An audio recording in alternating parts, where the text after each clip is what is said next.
Radagast's curious wanderings.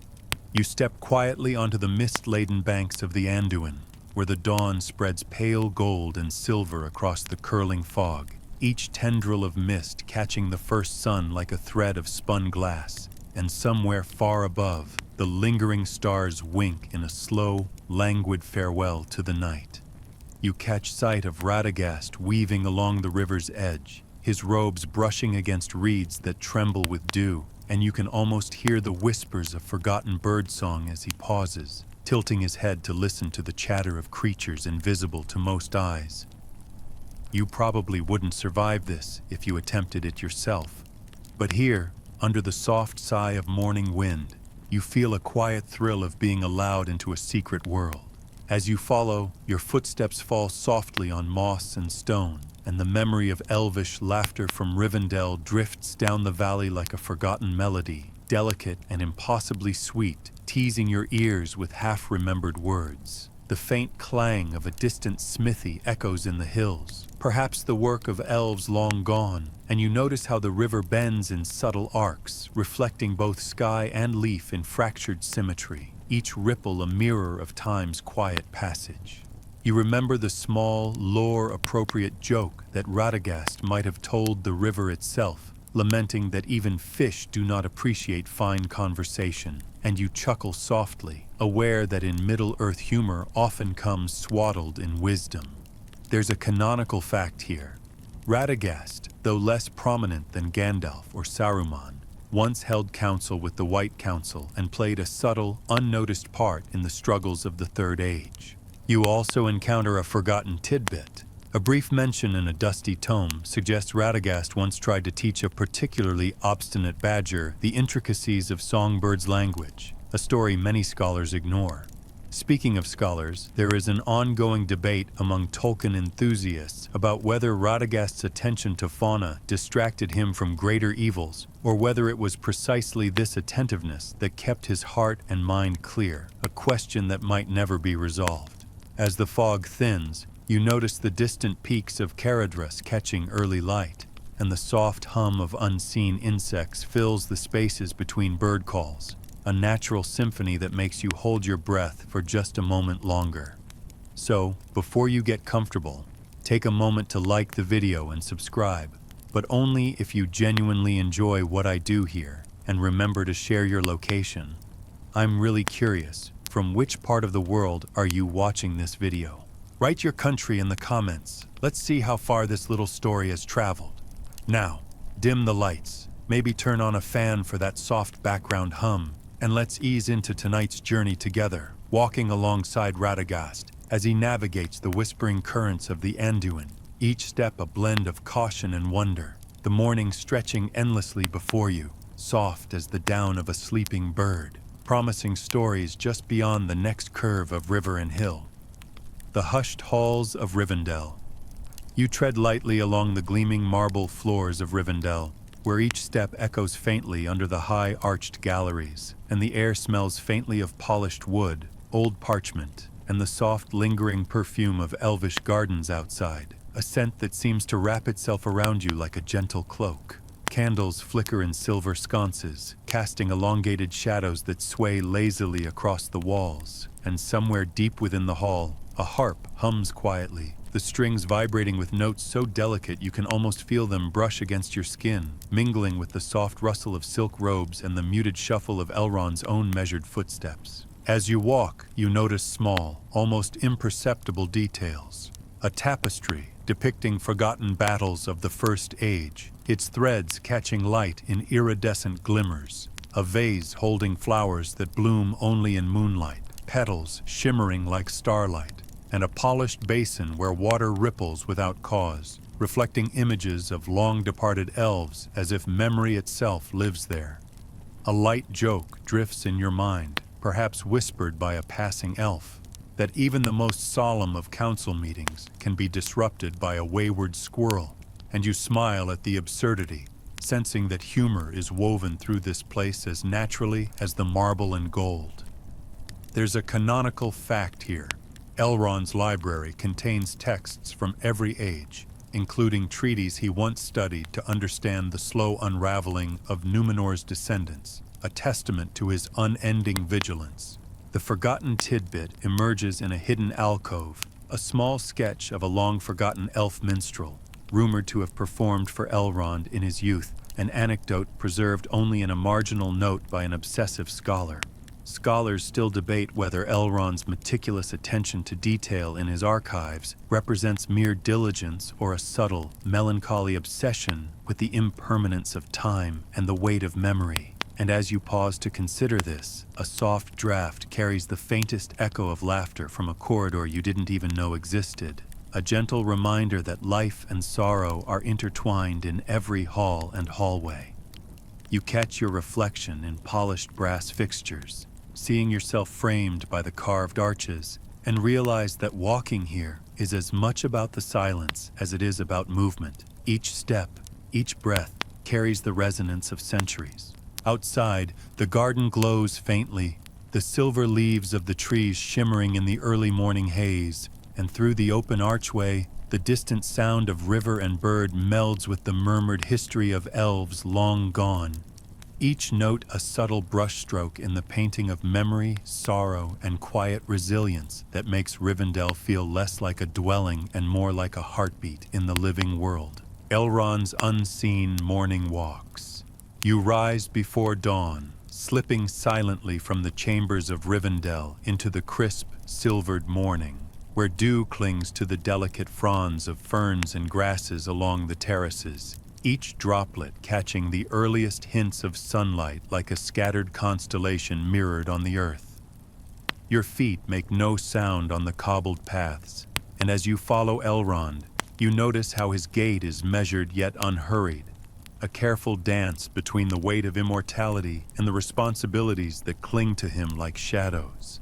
The air is filled with the faint scent of pine and wet earth, mingled with the sweet, almost imperceptible fragrance of elvish blooms that have opened only to greet this lonely hour. And as you listen, a bird warbles in a voice that seems almost hesitant, as if unsure whether to disturb the serene hush of dawn. And you think with quiet amusement that even in Middle-earth, birds are prone to bureaucratic indecision, much like elves in council. There's a canonical fact to anchor your wandering thoughts. Elrond, the Half-Elven, held council during ages where men and elves debated the value of immortality versus the fleetingness of mortal joy. His voice always measured, yet imbued with a compassion that few could ignore. You notice small, almost invisible details along the way. A silvered stream catches your eye, reflecting the mountains across the valley in perfect, fragile symmetry. And you see the faint traces of long-departed elves, footprints etched lightly into moss and stone, whispers of lives lived quietly and carefully. A forgotten tidbit emerges from a corner of your vision, a narrow plaque tucked behind a carved railing, noting that Elrond once paused to teach a young, curious scribe the subtle art of tracing the migration patterns of riverbirds, a lesson preserved in memory alone and absent from any formal record. A fact so trivial, yet so deeply revealing of his character. The scholarly debate lingers in your mind. Some argue that Elrond's meticulous attention to small, overlooked details was a method of distraction from his own grief, while others insist it was an expression of his deep understanding that the smallest actions can ripple through ages, an argument carried in whispered essays among Tolkien scholars but never fully resolved. You catch the gentle sigh of wind through silvered leaves, the subtle creak of arching branches bending under early dew, and for a moment you are acutely aware of the interplay between light and shadow, sorrow and serenity, humor and solemnity. A light-hearted joke drifts across your thoughts. Perhaps Elrond muses that even the trees in Rivendell hold grudges against the wind, and you smile softly, appreciating that this gentle humor keeps despair from taking root too deeply. As the morning deepens, you observe how Elrond pauses at certain points along the terrace to glance down at the valley below, noting the slow glint of the river, the shimmer of mist rising from shaded hollows, and you wonder at the weight of memory he carries, the secrets he guards, and the small, intimate griefs that might never reach any ear but his own. The terraces themselves are lined with plants that seem to lean toward him as he passes, as if acknowledging both his vigilance and his sorrow, and you sense that the land itself participates in a quiet conversation with the Lord of Rivendell, a dialogue older than stone or river, older even than your own footsteps in this enchanted dawn. An obscure detail tugs at your awareness. In a hidden niche near the fountain, there is a tiny carving of a forgotten elf singer whose songs were said to influence the tides in miniature pools, a small, whimsical artifact suggesting that even in sorrow, elvish culture finds ways to embed humor, subtlety, and reflection into the mundane. You hear the faint whisper of water over stones, a gurgling song that seems to match Elrond's quiet breathing, and the interplay of light on the leaves produces a kaleidoscope of fleeting patterns that shifts with the breeze, reminding you that even in precise order, chaos and beauty are inseparable, a truth both comforting and disconcerting. As you continue, the view opens to a distant ridge where a forgotten path curls over rocky precipices, the morning mist clinging to the crags like ancient silk, and a faint trail of birds takes flight in synchronized rhythm, their wings casting fleeting shadows across the valley floor. You notice the delicate play of architecture and nature, the carved bridges, the latticed windows, the arches that frame mountains and sky, all designed not to dominate but to harmonize, a testament to Elrond's understanding that grief, like beauty, must coexist quietly within the structure of life. Another soft, lore-appropriate joke flits through your thoughts, the notion that even the most steadfast elves occasionally forget where they left their keys to the library, a gentle nod to the universality of small human-like absurdities amid the grandeur of immortal life. A scholarly debate surfaces again. Was Elrond's grief more for the fading memory of the First Age, or for the inevitability of mortality pressing upon his half-elven kin? The question, you realize, is one he might never answer, a silent echo in the courtyards that follow you as you walk. As dawn matures into soft morning light, the terraces shimmer with dew and possibility, and you sense that each step along this hidden route is both literal and symbolic, tracing a path through memory, sorrow, humor, and wisdom, a tapestry woven so finely that even your presence is absorbed into its quiet rhythm, an invisible thread in the long, unbroken fabric of Rivendell's enduring grace. Whispers among the silver leaves. You follow Elrond further into the courtyard where the silver-leaved trees sway gently, their motion almost sentient, whispering to one another in a language too subtle for most to hear, yet you sense their words threading through the cool morning air like silver filaments connecting leaf to leaf, thought to thought. The ground is soft with moss, dew-slick and cushioned, and each step seems to draw a quiet exhalation from the earth itself, a subtle acknowledgement of your intrusion into this sacred liminal space. Sunlight, filtered through the delicate canopy, scatters like liquid silver over carved stone benches and mosaicked pathways, and the soft hum of unseen insects fills the spaces between the faint rustle of leaves, producing a sound almost like murmured conversation, an orchestra of nature in dialogue with memory. As you walk, your attention is drawn to small details, the way the veins of each leaf glint with morning dew, a subtle dance of light that seems to echo the inner pulse of Rivendell itself, the faint, delicate smell of nocturnal flowers that linger stubbornly even in daylight, and the way the air carries distant, fractured notes of song from a hidden harp or lyre, each one a fragment of some forgotten melody once cherished in the halls of the First Age. A light, lore-appropriate joke flits across your thoughts, perhaps recalling the tale that elves sometimes leave their hair combs on the wrong side of the moon just to confuse visiting mortals, a whimsical gesture against the seriousness that permeates their long lives. Canonically, you remind yourself, Elrond often walked these terraces at dawn, seeking clarity of thought and solace from grief that no one else could fully comprehend. It is said he once debated with Gandalf whether subtle acts of care for the living things around him could alter the course of history, a topic that remains a quiet footnote in the White Council's records. Hidden among the silver leaves, a forgotten tidbit comes to your attention, a tiny carved rune tucked beneath a low branch, thought to mark the place where a half-forgotten envoy from Lothlorien once rested before delivering an urgent message, a testament to how even the most minor actions can leave enduring traces when guided by elvish hands. Scholars argue endlessly and politely about whether these rituals of observation and care represent true reflection, or whether they are a means for Elrond to manage the gnawing sorrow that comes with his long memory of wars, lost friends, and unfulfilled promises. Some suggest his attention to detail is itself an exercise in resilience, a quiet defiance against despair. As you trace the perimeter of the courtyard, you notice the playful interactions of birds and small woodland creatures who seem almost emboldened by Elrond's presence, yet careful not to intrude too boldly.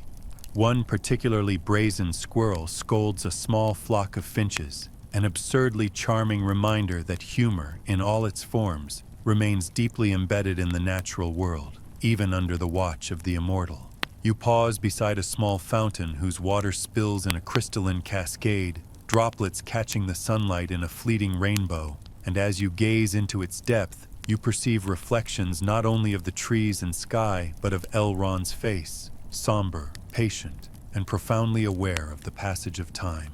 Another subtle, lore-appropriate jest comes to mind, that even the fountains gossip more efficiently than any elf in council, spreading stories in ripples rather than words, a notion that elicits a quiet chuckle as you continue along the moss-lined paths. The scholarly debate returns as you consider Elrond's purpose in these solitary walks. Was he truly communing with the natural world to find wisdom and perspective? Or was each step, each glance at the interplay of light and leaf, an intricate negotiation with grief too heavy to bear openly? The air is rich with morning sounds, soft bird calls, the rustle of leaves, and the distant murmur of the river winding its way toward Anduin. And these form a gentle counterpoint to the weight of thought pressing gently on your shoulders. A constant reminder that life persists even in the shadow of sorrow. As you move deeper into the grove, you notice subtle carvings in the stonework, small animals, leaves, and stars etched delicately into the marble, reminders of elves long gone who left their mark not to boast, but to honor fleeting moments of beauty, each a whisper of joy within the tapestry of Rivendell's endurance. The path bends beneath an archway of entwined branches, silver leaves shimmering in a gentle wind, and you feel that each step is both forward in space and in reflection, moving simultaneously through the courtyard and the long corridors of memory, grief, and quiet hope, a rhythm that seems to bind your breath, your heart, and your thoughts in perfect harmony with the enduring life of the hidden valley. The Forgotten Library of Lore. You step through a narrow archway veiled in shadow, where the faint scent of parchment and ink wraps around you like an old, familiar cloak, guiding you into the hidden library of Rivendell, a place where every surface is stacked with tomes whose spines have yellowed with centuries and whose margins are scribbled with notes from elves long gone, their careful script curling like delicate vines across vellum. The air is still, but it hums faintly with the weight of knowledge, and the subtle vibration of unspoken words seems to linger in the spaces between shelves. As you move deeper, your fingers brush the edges of books so ancient that the slightest touch sets a fine dust motes dancing in streams of golden light, and the faint echo of water trickling from an unseen fountain carries a rhythm that mirrors the soft, deliberate pace of Elrond's own steps. Sunlight slants through high windows, catching motes in a slow, ethereal waltz, and you notice intricate carvings in the woodwork, depicting forgotten battles, heroic deeds, and minor elves whose names have vanished from all but the most obscure annals, a testament to the care with which Rivendell preserves even the smallest flicker of memory. You pass a scroll that details the life of a little-known elfsmith who forged a dagger said to whisper warnings to its bearer, a detail disputed by some scholars, yet tucked carefully into the archives by meticulous hands. Nearby, a map of Middle-earth unfurls, noting secret paths, lost rivers, and mountains whose names have shifted over the ages, each fold a narrative of forgotten history. A light-hearted joke crosses your mind as you imagine the elves debating whether dwarves would find the dagger useful or merely complain about its insistent warnings, and you smile at the gentle absurdity, knowing humor here is both safeguard and solace. Canonically, you remember Elrond has always treasured the written word, believing that wisdom and foresight must be preserved even when the world itself shifts in imperceptible ways. He curated this library not merely for study, but as a sanctuary where grief could be examined, understood, and, perhaps, softened by knowledge. You discover a forgotten tidbit. A narrow volume tucked beneath a larger tome describes a fleeting encounter between Elrond and a wandering minstrel from Gondolin, an anecdote so minor that it survives only in the fragile memory of a single manuscript. Yet it illuminates the interplay between melancholy and delight in Elrond's long life. Scholars continue to debate whether Elrond's obsession with cataloging, archiving, and preserving represents an almost pathological need to control time itself, or whether it is a compassionate act, a way to ensure that the lessons of ages past endure for future generations. Your own steps feel like a contribution to that unspoken dialogue, a silent acknowledgement that even your fleeting presence participates in Rivendell's eternal narrative. The shelves rise high above your head, carved with delicate reliefs of trees, stars, and small woodland creatures, and the soft flicker of candlelight adds a golden warmth to the cool stone, illuminating a path through the shadows. You pause before a lectern holding a manuscript so finely inscribed that the letters almost glow, each word a testament to patience and devotion. And you sense that within these walls, grief and joy are inseparable. The sorrow of remembering lost friends is tempered by the delight of preserving their memory in ink and paper, a lesson that seems to extend to your own heart. The scholarly debate resumes as you consider whether Elrond's library is a repository of knowledge or a mirror of his own half-elven soul, reflecting the tension between mortality and immortality, sorrow and hope, humor and solemnity. Perhaps it is both, a living testament to the complexity of life in Middle-earth. A subtle, lore-appropriate joke drifts through your thoughts. Some claim that even the scrolls gossip amongst themselves, trading tales of absent-minded elves who misfile tomes or forget the locations of ancient relics, and you cannot help but chuckle softly at the notion. The faint trickle of water, the gentle rustle of parchment, and the soft footsteps echoing through vaulted ceilings create a symphony of stillness, punctuated by the occasional flutter of a page turning or a distant bird calling in the gardens outside. And you realize that this quietude, these whispers among the shelves, is itself a balm for grief, a reminder that memory, humor, and care endure even when sorrow presses heavily upon the heart. You linger by a shelf dedicated to minor treaties, lost correspondence, and fragmentary songs, feeling the weight of ages and the fragile beauty of careful preservation, aware that each artifact, each word, each symbol is a thread in the intricate tapestry of Rivendell's history. The light continues to shift, glancing across inked margins, casting fleeting shadows that seem to move of their own accord. And as you move onward, you carry with you the sense that you are walking not only through a library, but through centuries of thought, grief, and quiet hope, guided by the unseen hand of Elrond, whose presence permeates these hallowed halls like the soft pulse of the valley itself, ever watchful, ever gentle, ever wise. Mirkwood shadows and tales. You leave the serene courtyards of Rivendell behind and follow Elrond toward the fringes of Mirkwood, where the trees grow taller, older, and their branches weave into a dense canopy that swallows the sunlight in dappled shadows. The air here carries a different scent, earthy, damp, and tinged with the faint musk of hidden creatures, so that every inhalation feels like breathing in centuries of unspoken history. The forest floor is carpeted with fallen leaves that crunch faintly underfoot, and you notice how the subtle twist of roots and vines creates natural pathways as if the woods themselves guide your passage, while the soft hum of unseen insects and distant calls of woodland birds create a rhythm that feels simultaneously ancient and immediate, grounding you in the present moment. A faint mist curls between the trunks, catching the occasional beam of sunlight in a ghostly silver glow, and you sense that every shadow might hide a story of wandering elves, forgotten beasts, or creatures whose names exist only in whispered legends, each waiting to reveal itself to the patient observer. You notice a small brook winding through the undergrowth, its waters gurgling softly over stones and moss, and as you lean closer, the faintest echo of laughter seems to ripple from the surface, a playful reminder that the forest, though shadowed, is not without whimsy. A subtle joke drifts through your mind, imagining that even spiders here might attend council meetings, debating who spins the finest web in the realm.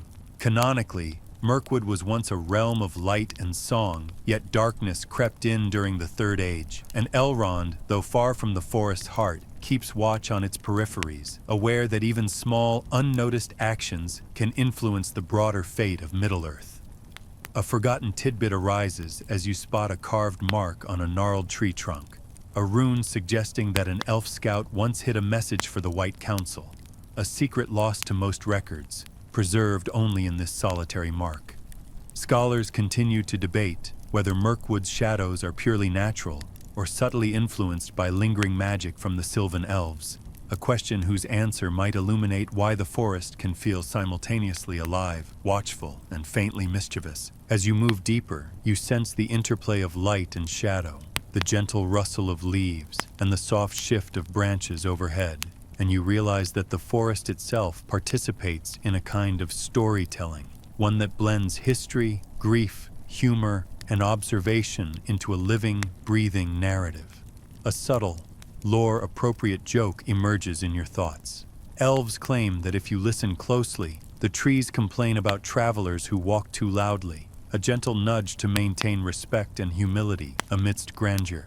You notice the occasional glimmer of spider silk catching the pale light, delicate threads that stretch across the path like invisible bridges, reminding you of the hidden dangers that lurk amid beauty, and the care with which you tread becomes almost a ritual of acknowledgement, a quiet partnership with the forest itself. The scholarly debate resurfaces. Does Elrond's attention to distant forests reflect strategic foresight, or is it an intimate engagement with the emotional resonance of grief and memory that permeates all of Rivendell's guardianship? The answer may lie somewhere between, a synthesis of duty and empathy that manifests in quiet observation. The air shifts as you approach a hollow where a small camp of woodland creatures seems to gather, rustling and chirping in a delicate chorus. And you imagine with a gentle smile that even the birds and squirrels share a knowing sense of humor about the forest's legends, unseen yet vibrant. The sunlight now filters through in narrow beams, creating columns of illumination that highlight the intricate patterns of bark and leaf, while shadows stretch in complex geometries across moss-covered stones, and you feel that every step, every glance, is a careful negotiation with both beauty and peril, a dance choreographed over centuries. As you follow Elrond silently, the deeper shadows reveal glimpses of paths forgotten, of bridges collapsed or reclaimed by roots, and the faint sound of distant water echoes like a memory half-remembered, reminding you that Middle-earth carries layers upon layers of past events, each leaving a trace for those attentive enough to perceive it. A final, soft joke drifts into your awareness, that even elves sometimes lose their way here and must ask a particularly officious owl for directions, a reminder that humor and humility persist even in the most solemn or perilous circumstances. You notice how the forest's edge begins to thin slightly, revealing glimpses of distant mountains, and feel a quiet thrill at having shared in Elrond's silent patrols, observing the balance of life, sorrow, and laughter in a realm both dangerous and endlessly enchanting, where each tree, leaf, and creature contributes to a story of quiet vigilance, enduring grief, and understated joy. Songs of loss in starlit halls. As night descends upon Rivendell, you follow Elrond into the starlit halls, where candles flicker gently, casting dancing shadows across carved stone and polished wood, and the faint scent of jasmine and aged parchment mingles in the cool evening air. The soft hum of the river outside filters through open windows, blending with the distant echo of elvish songs, a melody so delicate that you feel it brushing against your skin like a whispered memory, stirring both sorrow and awe within your chest. Stars pierce the darkness above in cold silver points, mirrored in the polished floors below, and the faint notes of a harp, played with deliberate slowness, drift along the corridors, carrying the weight of long-forgotten tales of valor, love, and loss, each vibration a testament to centuries of grief that has been quietly catalogued and endured. You notice subtle gestures of Elrond, how he pauses to straighten a fallen tapestry, or adjusts the angle of a candle to catch the light just so. And you sense that these small, careful acts are both practical and symbolic, a silent ode to the passage of time and the maintenance of order amidst sorrow. A light-hearted, lore-appropriate joke surfaces in your mind, that even in such solemn halls, an elf might misplace a scroll and claim it vanished into the whispering shadows, a reminder that even immortals contend with the absurdities of everyday life. Canonically, you recall, Elrond foresaw the coming of the War of the Ring, and his vigilance extended not only to strategy, but to preserving morale, history, and memory, so that future generations might understand the sacrifices and choices of the past. A forgotten tidbit arises as you pause by a window. A small carved symbol etched into the sill, almost invisible to casual observers, commemorates a brief, clandestine friendship between Elrond and a wandering dwarf minstrel, an encounter noted in passing in only one obscure manuscript. Scholars debate endlessly whether the subtle music and quiet rituals Elrond maintains are acts of remembrance, therapy, or a form of devotion to a world slowly slipping from his direct influence, and you feel the weight of that uncertainty as the soft strum of harp strings fills the hall, vibrating in harmony with the pulse of Rivendell itself. You follow the corridors, noticing tapestries depicting battles and councils of the First Age, their colors muted yet vibrant in the candlelight, and you imagine the whispers of past generations threading through the walls, sharing counsel, laughter, and grief with those patient enough to listen. Outside, the starlight glances off silvered leaves and marble, creating patterns on the floor that seem to shift and change, as if responding to the melody floating through the halls.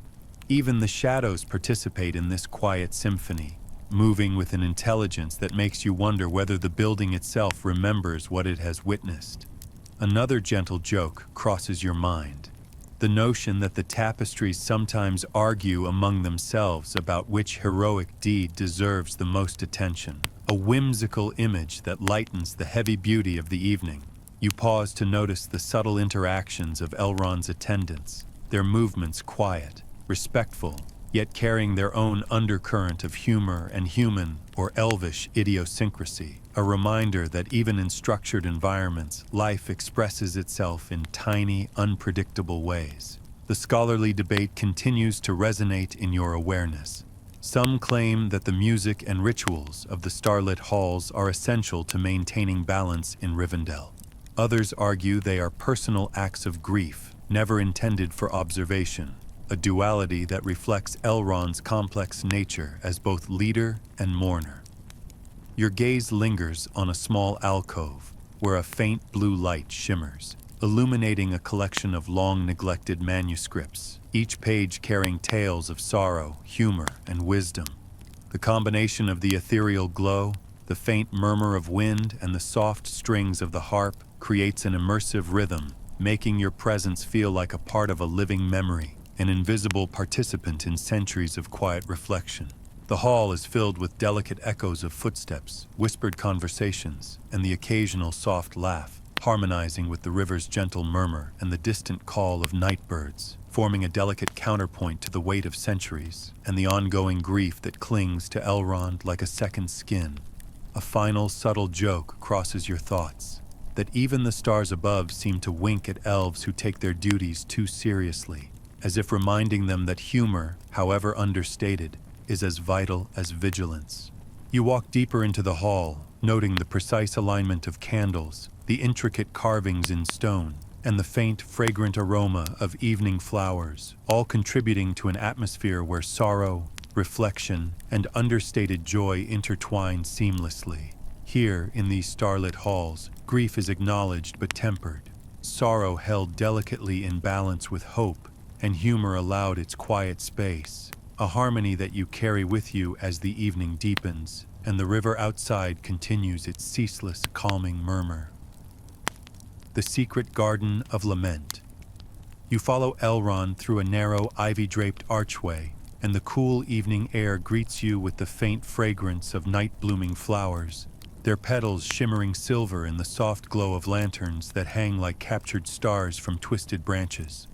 The garden, hidden and seldom visited, feels suspended between worlds, a private refuge where sorrow and reflection intermingle with the gentle rhythm of wind through leaves and the distant murmur of the river beyond the valley. Each step along the stone path is cushioned by moss and fallen petals, and you notice the deliberate care with which the garden is maintained. Vines are trained to curve into subtle patterns, fountains are aligned to catch moonlight just so, and small, delicate sculptures of animals peer from under ferns as if watching, silent witnesses to the private meditations of its keeper. A gentle breeze stirs the silvered leaves above, producing a whispering chorus that seems almost intelligible, the rustling like words too soft to comprehend. Yet the meaning seeps into your mind, suggesting that grief, like water, finds its own pathways, shaping the landscape quietly but inexorably. As you wander further, a soft, lore-appropriate joke drifts through your thoughts, that even the flowers grumble quietly when pruned incorrectly, a whimsical image that reminds you that even in solemnity, humor persists subtly, a companion to sorrow. Canonically, you recall, Elrond designed this secluded garden not only for contemplation, but as a place to honor those lost and remember moments too fragile or painful for the main halls, a testament to his enduring empathy and careful stewardship of memory. Hidden in the shadow of a twisted yew, you spot a small, nearly invisible stone carved with a rune marking where an elf once paused to commemorate a friend, a forgotten tidbit that illuminates the subtle layers of history embedded even in the quietest corners of Rivendell. Scholars debate whether Elrond's tending of the garden represents ritualized mourning or a form of meditative engagement with the natural world, a practice that allows him to process grief while observing and interacting with the living, a duality that is reflected in the delicate balance of plants, stones, and flowing water throughout the garden. As you move along the meandering path, the interplay of shadow and moonlight produces shifting patterns across flowers and leaves, making the garden feel alive with quiet intent. The faint laughter of night birds punctuates the stillness, reminding you that joy and sorrow often coexist in delicate tension. A subtle, whimsical jest crosses your mind. Perhaps the statues of deer gossip about visitors who wander too loudly, an idea that brings a quiet smile as you continue deeper into the garden. Small pools of water mirror the night sky above, and the faint ripple of a hidden fountain creates a soft, continuous hum, blending seamlessly with the murmur of leaves and distant river, producing a meditative soundscape that soothes yet sharpens your awareness, highlighting the ephemeral beauty and persistent melancholy interwoven here.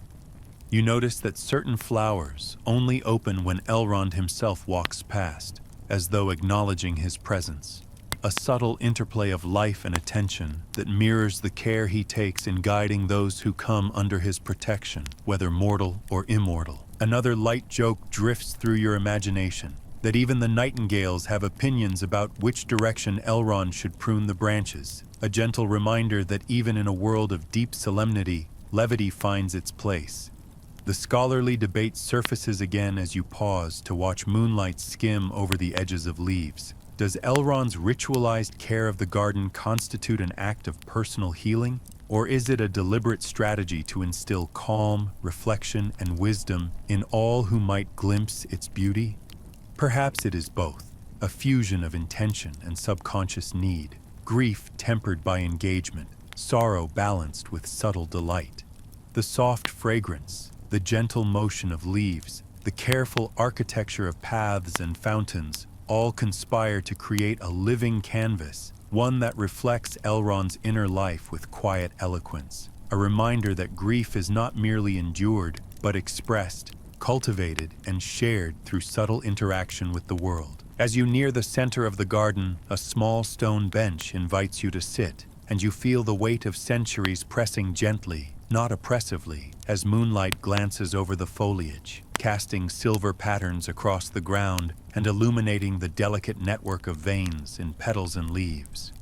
It is here, amidst shadow, fragrance, and soft nocturnal song, that you feel the quiet balance of sorrow, reflection, humor, and resilience, each intertwined with the next, an ongoing symphony that seems to embody the very essence of Elrond's hidden grief and enduring hope.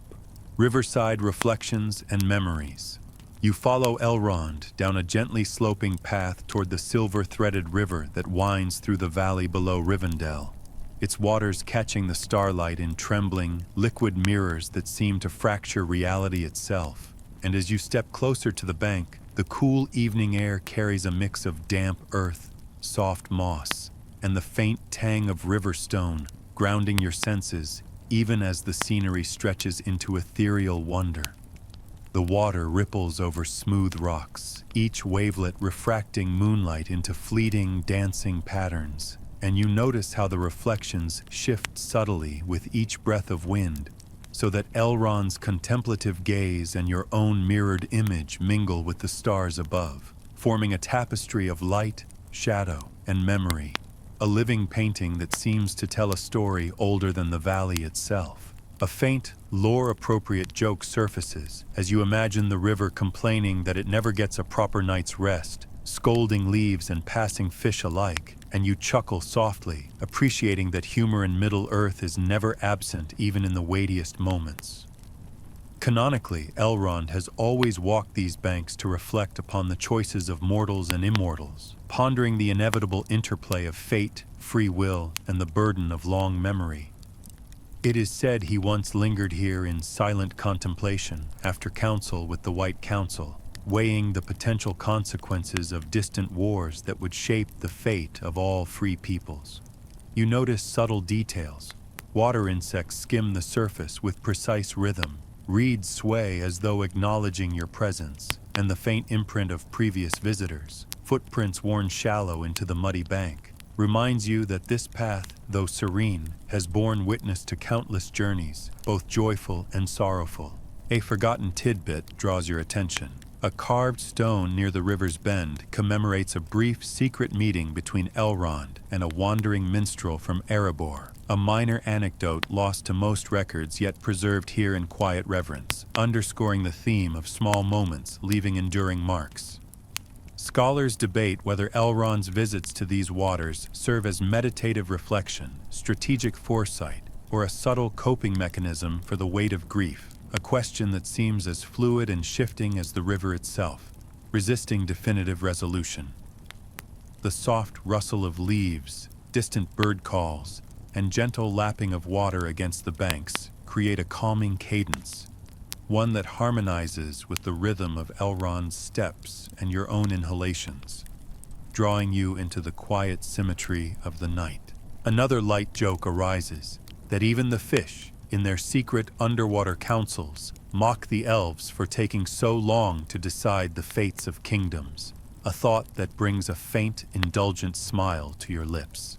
As you walk along the rippling water, the reflections conjure memories not only of Elrond's choices, but of his small, private regrets, fleeting decisions that never reached the ears of others, friendships left unspoken, and brief joys that vanished too quickly into history.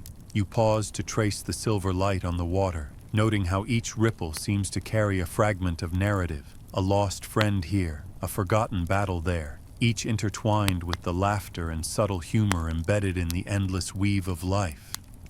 The air is cool, but not cold, and the faint fragrance of river moss mingles with the scent of night-blooming flowers, creating a sensory counterpoint to the mental tapestry of grief, memory, and reflection that threads through your awareness.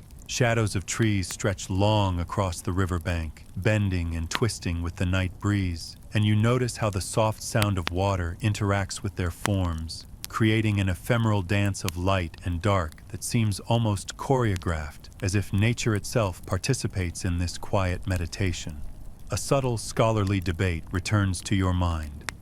Was Elrond's grief more profound for the personal losses he endured, or for the unending responsibility of guiding countless generations? A question whose answer might lie only in the whispers of this river and the shifting reflections it carries nightly.